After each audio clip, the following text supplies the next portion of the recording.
I beat my time. Hold on.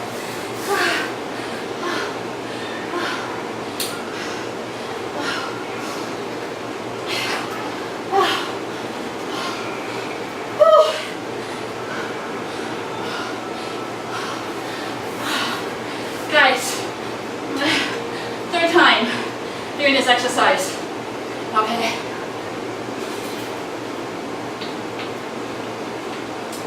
And it's brutal each time I do it. It doesn't get any better. Now, I did this one in 12 minutes and 48 seconds, so 13 minutes.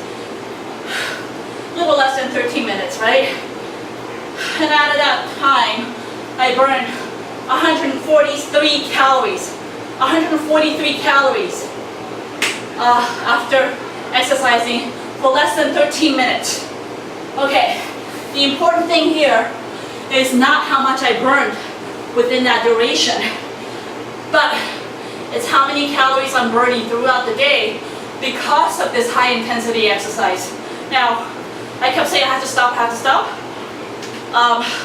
my heart rate was at 186 at the maximum, okay?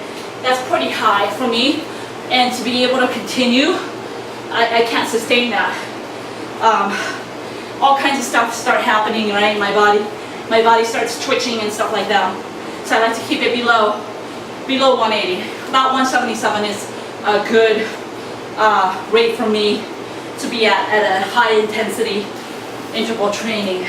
186, a little high for me right now.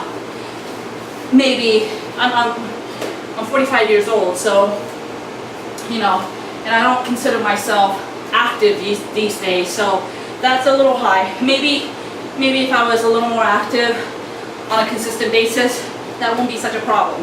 But I really have to keep my eyes open for that. So 143 calories, out of that 10% is fat burn, okay? Now again, that was just through the duration of this exercise. Who knows? I've done a study on myself where when I do one of these types of exercise throughout the day, I burn more calories throughout the day. So it's the afterburn effect that's taking place. Okay, so it's not necessarily during, although if you're not really pushing yourself hard enough, you're not going to reap the benefit of these short programs. You really have to push. As you can tell, I mean, I was fighting for breath, and at a certain point I had to stop. I literally had to catch my breath and watch my heart rate monitor, okay? So you want to be safe. You want to start understanding how your body functions and works and where you are in the fitness level, okay?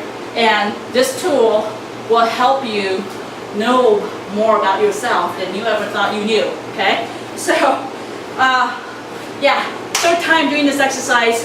I beat my time. Last time I did this, I finished in 14 minutes and 15 seconds.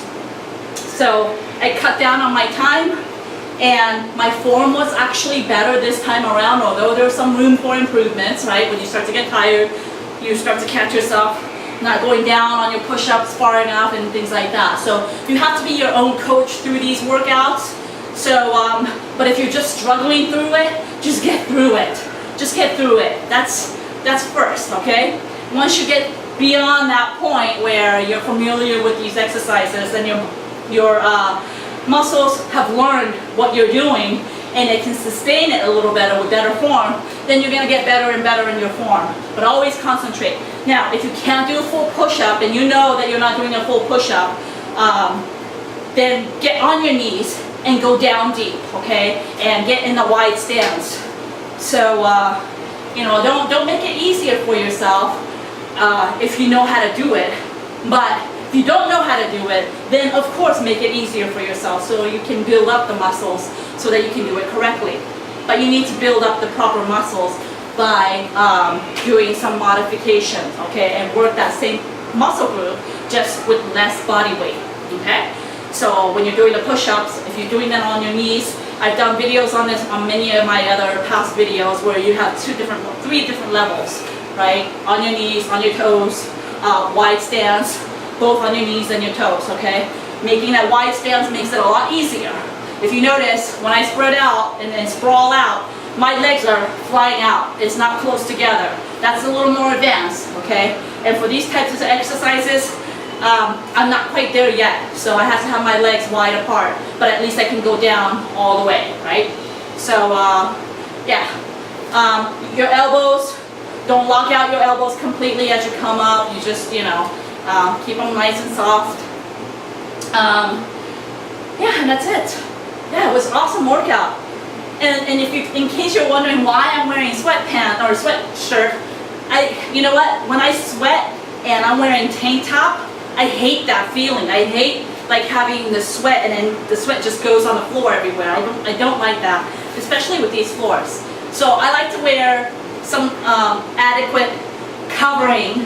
It makes my exercise that much harder because my skin's not breathing, but I feel good having something on, so when I sweat I can just do this instead of reaching for a towel. This makes my life a lot easier. So that's why in the middle of the summer, I'm all like in sweatpants or sweatshirts. So that's why that is. Hope you give this exercise a fair try. Give it a couple, you know, first time around you might not be comfortable with it. Do it again, do it again, do it again. Do it like third time. You're just getting used to the movements, and I think you start to enjoy it more. So anyways, I don't know, maybe the front lunge, knee ups and things like that. If you're not coordinated or if you're not used to doing these types of movement, it might feel awkward. That's it, guys. Strength and honor, my friends, and may peace be with you. FreeDailyExercise.com. Get it done at home.